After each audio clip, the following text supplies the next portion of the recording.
I have lived in Canada for over 20 years, and as a first-generation immigrant, during this period, I have observed and also experienced myself bad money habits we as immigrants tend to have that limit us and make it difficult for us to build wealth in our new country. In this video, I am going to share 5 of the most common bad money habits that I think keep immigrants poor and what you can do to break free from them. The first bad habit is paying others first. Now, as immigrants, we tend to get a lot of requests and demands from the home country. You know, somebody needs this, somebody's child needs that, and we send so much money back home, and that puts a strain on our own personal finances. We get our paycheck, and the first thing we think about is, oh, somebody back home needs this amount and somebody back home needs that amount, and then we send money home, and then we have to pay all our bills, we have to pay the rent, we have to pay our utilities, we have to pay all these other bills, and then if there's anything left, then we think about saving. Well, this is a mentality that tends to lead to poverty. What we should do instead to build wealth is, whenever we get our paycheck, is to put part of it away into savings. And the advice from the financial experts is that you should put a minimum of 10% of your income right away into savings before you start spending anything, before you start giving other people your money.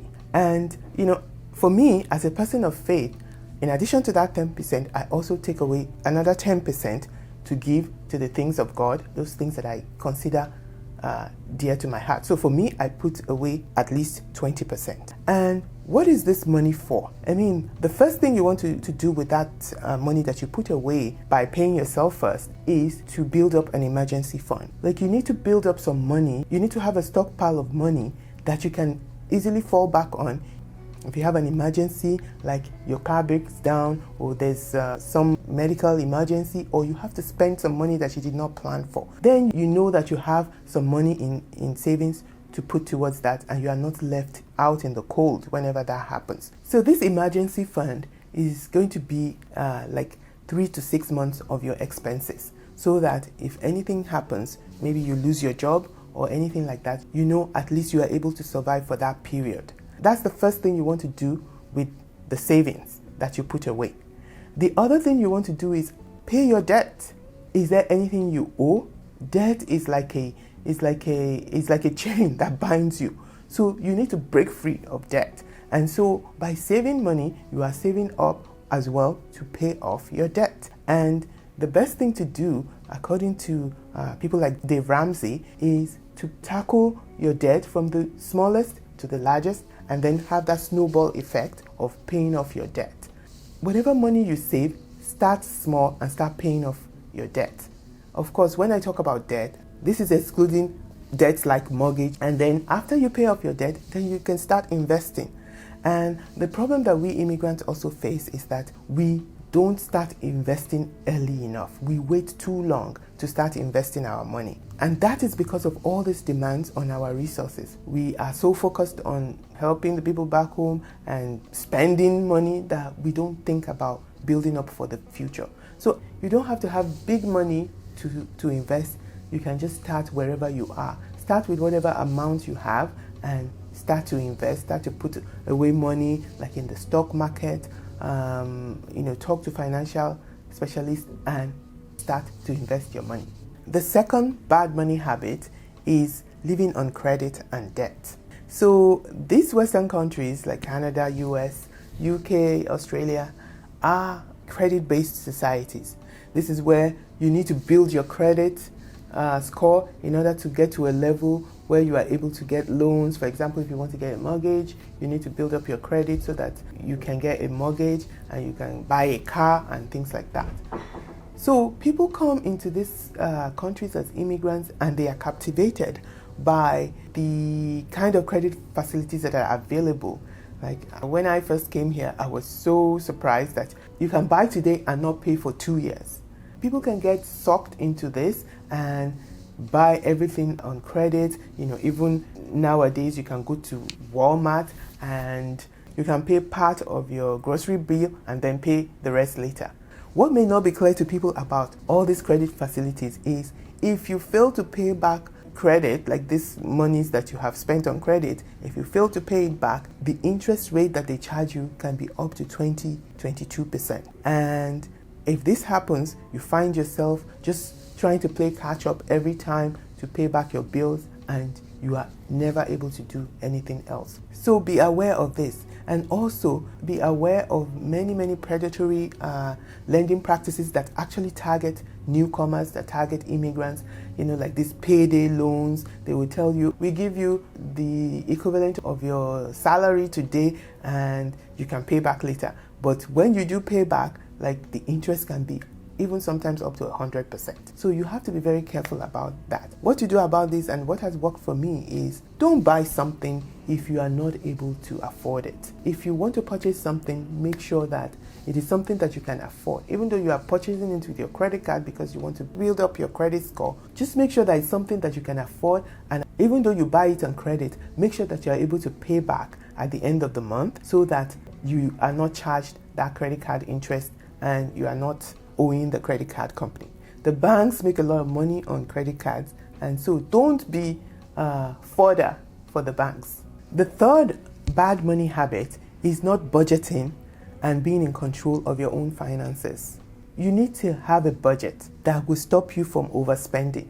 And what a budget is telling your money where it's going to go. So at the beginning of the month, you sit down and work out where you want your money to go. If you do not have a clear budget, then it will lead to financial problems and debt, because you don't know how much is coming in, you don't know how much is going out, and before you know it, you are underwater and you are spending more than you are earning. So a budget is a way to track and know where every dollar is going. Track your income and your expenses.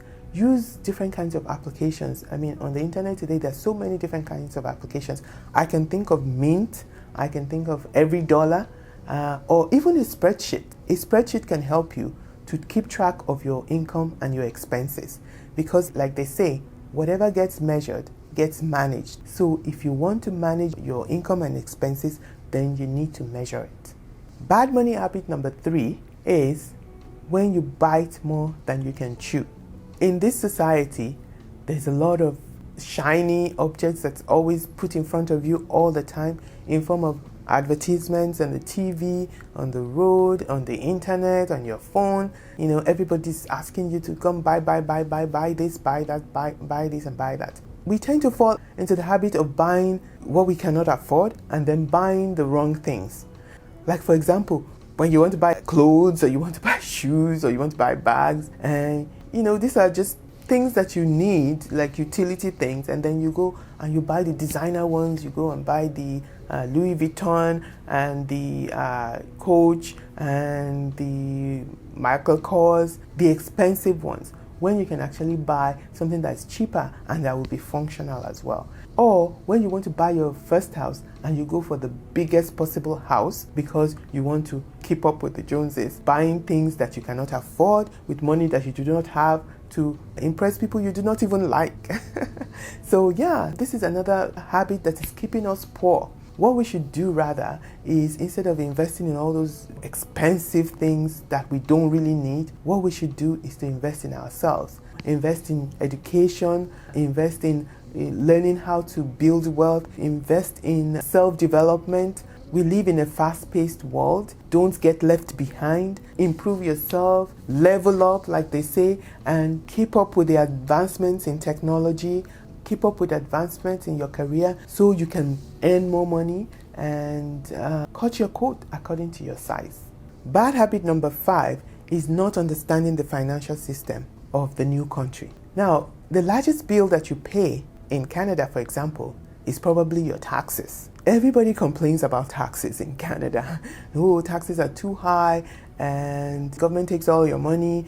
You work so hard and you pay all the money to the government. But yet, there are ways by which you can plan your taxes. But you need to understand the tax rules. You need to understand the tax benefits that are available to you, like tax savings plans, like your retirement savings plans. You can put money away, and maybe, for example, you are a couple, one person can work a salary job while the other person is a contractor, and as a contractor you are able to manage how you do your expenses and your taxes, and you can minimize your tax by being self-employed. So these are different ways by which you can actually reduce the amount of taxes that you pay and plan your taxes and defer taxes and things like that. Many first-generation immigrants do not take advantage of the available financial resources such as the tax credits and savings plans, which can help them to save money and build wealth.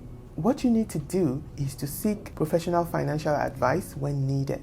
Don't be a jack of all trades. I'm going to do it myself, especially when you want to make major financial decisions. Find the right people, find the right tools that you need. Talk to financial specialists, talk to people who know, talk to people who have the experience, and learn how people manage their finances, how people put away money, how people save money, what people invest in, so that you can build wealth. And let's not forget, don't fall into the traps of those who will come and tell you that you can do this to avoid taxes and all that. I want to tell you, if you do anything illegal, if you do anything that's not right, it will come back to bite you, because the government will come back to get you. For example, some people, they claim benefits that they are not really qualified for. But what happens is, in the future, when they look into your tax and everything, the government will be like, oh, you have to refund that money. So you need expert advice. You need people who have the know-how. You need the professionals to help you so that you can do the right thing and you can plan your taxes and your finances the right way to build wealth. And if you find this video valuable and you would like me to talk about more of this kind of topics, then go ahead and hit that subscribe button. Thank you very much. So those are the 5 habits I wanted to talk about today. Let me know what you think. Are there any other habits that you think are keeping immigrants poor? Let us know in the comment section below. Have you found some ways, or do you have any advice on what we can do as immigrants, especially first-generation immigrants, to build wealth? Please let us know in the comment section below. So that's it for today. Thank you so much for joining me again. Don't forget to like, share, subscribe, and hit the notification bell so you know whenever I upload new videos. Until I come your way again, until the next video, you go out and make it the best days of your life. Bye. You can also watch these other videos on my channel.